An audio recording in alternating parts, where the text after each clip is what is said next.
A foundation is run by a board of trustees, and the standards themselves are set up by a special board called the IASB.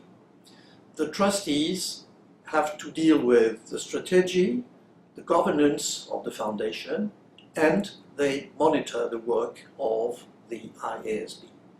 So we regularly review the structure, effectiveness, and strategy of the organization. And this is the fifth exercise since we were created in 2001. We do this through an extensive consultative process. We do a public consultation. We work with the advisory council, which is one of the important bodies of the organization and represents all sorts of stakeholders. And we have talks all around the globe with all kinds of stakeholders in order to make sure that the functioning is appropriate, to review the possible changes that we should make to our organization, to the way we function, to our priorities, and to foresee the future for the next 5 years or so. Well, the main areas of focus were first the scope and maintenance of the standards. The second one was the implementation issue, which has become critical as the standards have become really global.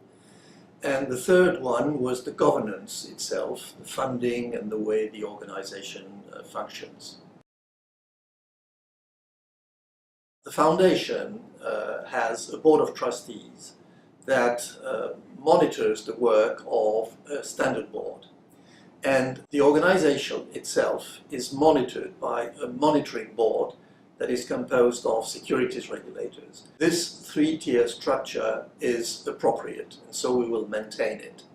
Having said that, the question of the balance of representation was posed by a number of respondents to our consultation, and mainly the issue of the geographical balance of our organization and the number of members of the IASB. One is to merge North America and South America in one Americas in order to rebalance the representation of this region. And the second decision was with the board itself, the standard board itself, where we decided to reduce the number of board members from 16 to 13, with the possibility to have one more board member, if appropriate, who would be an at-large board member.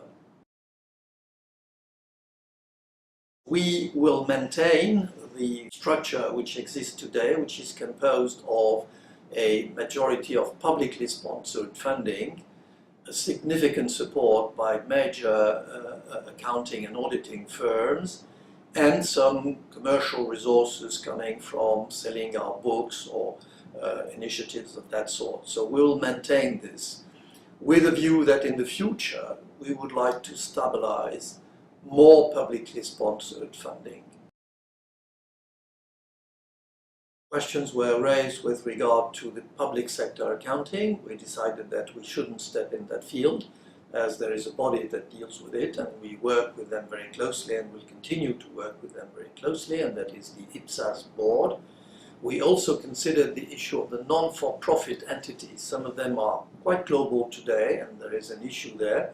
But again, as we have a lot on our plate today, we decided not to step in this field and work with those bodies that deal with non-profit entities.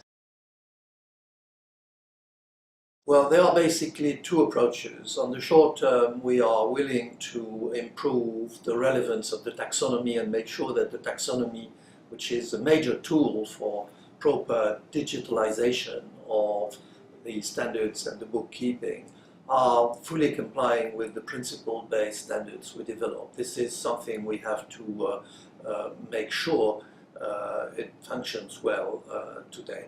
And in the longer term, we will develop a network of experts with all sorts of bodies that are involved in this technology development, be they in the technological side, but also in the user side. And we are speaking mainly of the securities regulators and all those entities that will use technology for improving the access to the standards and the interpretation and the users' capacity to rely on financial information. Well, this is clearly a priority today, as we have become a global organization. More than nearly 120 countries require the use of IFRS, and 20 more permit the use of IFRS. Therefore, consistent application is of the essence, not only for the users, but for the quality of the standards themselves. The quality of the standards could be hindered if they were not implemented in a proper way. So this is a priority. We will deal with it through several initiatives: post-implementation reviews, education. We will try to improve the way we disseminate our advice, education to all kinds of users. And finally, working with those bodies that are involved in the implementation of the standards, namely the accounting profession, the accounting standard setters, but also the securities regulators that are in charge of making sure that the information is of good quality for the sake of investor protection and information. Well, I think next steps are clearly trying to finalize the globalization of these standards. We are very close to it. In a way, companies today can list everywhere in the world using IFRS. But nevertheless, we know that there are a few countries that have not yet adopted, and we will seek a continuation of our efforts to bring them in. Of course, we know that the US is a big stake here, and we'll have to work with them very closely.